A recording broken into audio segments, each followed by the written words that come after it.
வணக்கம் நண்பர்களே. இன்றைக்கி ஒர்க்கு பார்த்தீங்கன்னா 35 வருஷத்து பில்டிங்கில் வந்துட்டு ஒரு ஆஃபீஸு. அந்த ஆஃபீஸில் பார்த்தீங்கன்னா செல்லு அடிச்சிருக்கு. அதுக்கு வந்து ட்ரீட்மெண்ட் பார்த்தீங்கன்னா நம்ம வந்து டெர்மினேட் ட்ரீட்மெண்ட் பண்ணிகிட்ருக்குறோம்.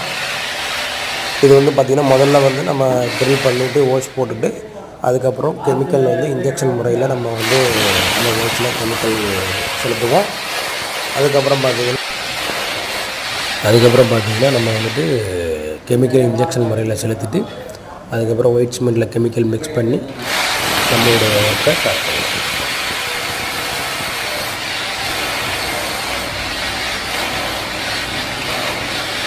அதுக்கப்புறம் பார்த்திங்கன்னா கெமிக்கல் இன்ஜெக்ஷனில் போட்டு இன்ஜெக்ஷன் முறையில் நம்ம வந்துட்டு கெமிக்கல் ஏற்றுவோம்.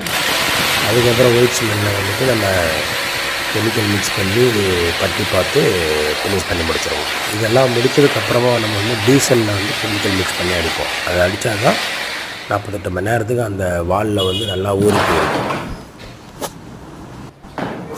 அதன் பிறகு ஒரு 5 to 3 years வந்து எந்த பிரச்சனையும் இல்லாமல் வால் சௌகரியம் எல்லாமே நல்லாயிருக்கும். அந்த பில்டிங் நல்லாயிருக்கும். அது வரைக்கும் எந்த தொல்லையும் வராமல் இருக்கும். கொஸ்டின் உள்ள போகுதுல்ல, அதெல்லாம் ஃபுல்லாக சாப்பிட்றது ஃபுல்லாக பெருசாக போல சார். நான் தான் எடுத்து சொல்கிறேன்.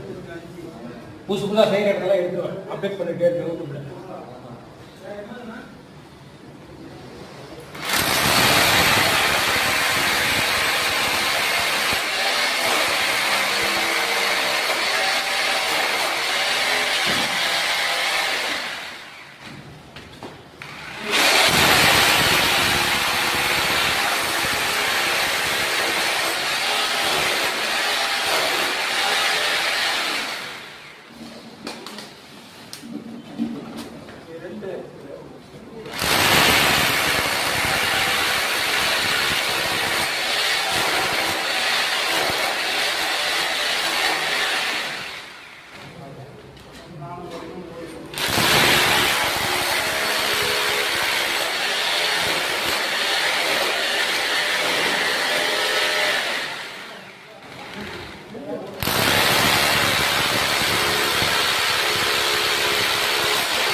தூக்கம் தூங்கி இந்த ஒரு 8 மணி நேரம்